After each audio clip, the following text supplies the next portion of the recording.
भारत और रशिया के रिलेशनशिप को या तो इतिहास का सबसे बड़ा झटका लग सकता है, या तो दोनों देश पैंडेमिक से पहले के समय की तरह अपने टाइज नॉर्मल कर सकते हैं, जहां पर रशिया पाकिस्तान को काफी हद तक इग्नोर किया करता था। ये सब कुछ होने वाला है अगले 20 से 30 दिनों के अंदर अंदर, जिसके बाद हमें पता चल जाएगा कि रशिया के लिए भारत आज की डेट में क्या महत्व रखता है। क्या रशिया भारत को अपने डिफेंस इक्विपमेंट के बायर यानी मात्र एक ग्राहक के रूप में देखता है, या फिर अभी भी दोनों देश स्ट्रेटेजिक पार्टनर्स हैं? क्योंकि पिछले 2 सालों से रशिया और भारत के बीच कई सारी ऐसी डेवलपमेंट्स हुई जिससे लगा कि अब दोनों देशों के बीच दूरियां काफी बढ़ गई हैं। फिर चाहे Russian foreign minister Sergei Lavrov की भारत के क्वाड को ज्वाइन करने,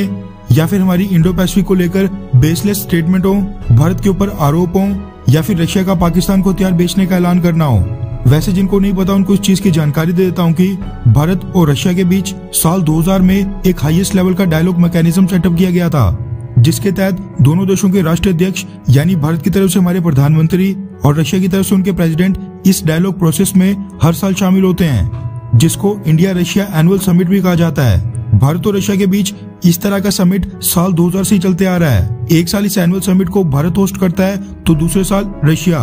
यानी एक साल ये समिट भारत में होता है तो अगले साल रशिया में। साल 2000 में इस फॉर्मेट की पहली मीटिंग हुई थी, जबकि साल 2019 में आखिरी बार 20वीं एनुअल मीटिंग हुई थी, जिसके लिए भारत के प्रधानमंत्री नरेंद्र मोदी 2 दिन के रशिया के दौरे पर गए थे। साल 2020 यानी पिछले साल जब चाइना के वुहान से फैला कोविड-19 पूरी दुनिया में ट्रांसपोर्ट हो रहा था, इस साल ये 21st समिट भारत को होस्ट करना था, लेकिन पिछले साल ये समिट नहीं हो पाया था। इसके पीछे भी बहुत ही बड़ा रीजन है, क्योंकि पिछले साल होने वाले समिट के लिए भारत को व्लादिमीर पुतिन को इनवाइट करना था, मगर अहम मौके पर सारा मजा किरकिरा कर दिया था रशिया के बड़बोले outspoken foreign minister Sergei Lavrov ने, जिन्होंने इंडो पैसिफिक, क्वाड और वेस्टर्न देशों के साथ भारत के बढ़ते संबंधों पर एंटी इंडिया और प्रो चाइना स्टेटमेंट्स दे दी। रशिया की तरफ से बेसलेस आरोप और फॉल्स एक्यूजिशंस के बीच दोनों देशों के बीच होने वाला ये समिट भारत ने फिर 20 सालों में पहली बार साल 2020 में ही होस्ट ना करने का फैसला किया। साल 2020 में भारत को ये समिट होस्ट करना था और हमें प्रेसिडेंट व्लादिमीर पुतिन को इनवाइट करना था, जो कि पैंडेमिक का बहाना मारते हुए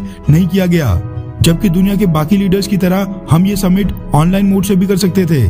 जिस तरह व्लादिमीर पुतिन और भारत के प्रधानमंत्री नरेंद्र मोदी दोनों ने दुनिया के बाकी देशों के पीएम प्रेसिडेंट्स के साथ कई तरह के ऑनलाइन समिट वर्चुअल मोड से किए। साल 2020 तो खैर चले गया। इस साल पाकिस्तान को हथियार बेचने का ऐलान करने के बाद साल 2021 भी अब एंड होने वाला है। अभी तक दोनों देशों के बीच हर साल होने वाले एनुअल समिट के बारे में कोई भी अपडेट निकल कर नहीं आ रही थी। कोई अता पता नहीं था कि ये समिट कब होगा, लेकिन अब इसको लेकर पूरी जानकारी सामने आ गई है। रेफरेंस के लिए आपकी स्क्रीन पर जी न्यूज के आर्टिकल का स्क्रीनशॉट है, जिसके मुताबिक सोर्सेज से खबर आ रही है कि फाइनली 1 साल के गैप के बाद भारत और रशिया के बीच एनुअल समिट अब होने जा रहा है, जिसके लिए रशियन प्रेसिडेंट व्लादिमीर पुतिन अगले महीने 6 दिसंबर को भारत की यात्रा पर आएंगे,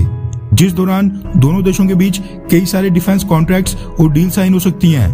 हालांकि डेट अभी तक 100% कंफर्म नहीं है, लेकिन ये मीटिंग ऑन कार्ड्स है, क्योंकि भारत और रशिया दोनों ही देश नहीं चाहते कि ये एनुअल समिट जो 20 सालों से लगातार चलते आ रहा था उसमें 2 साल का गैप आ जाए। अगले 20 से 30 दिनों के बीच होने वाला ये समिट बहुत ही ज्यादा इंपॉर्टेंट और रशिया के भारत के साथ संबंधों का डिसाइडिंग मोमेंट होने वाला है, क्योंकि खबर ये निकल कर आ रही है कि पाकिस्तान पूरी कोशिश कर रहा है कि भारत की यात्रा के बाद रशिया के प्रेसिडेंट व्लादिमीर पुतिन इतिहास में पहली बार पाकिस्तान भी विजिट करें। और जो पाकिस्तान को हथियार बेचने का रिसेंटली रशिया ने ऐलान किया था, पाकिस्तान में जाकर president Vladimir Putin Imran Khan के साथ कोई एक डिफेंस डील साइन करके उसका भी शुभारंभ कर दें।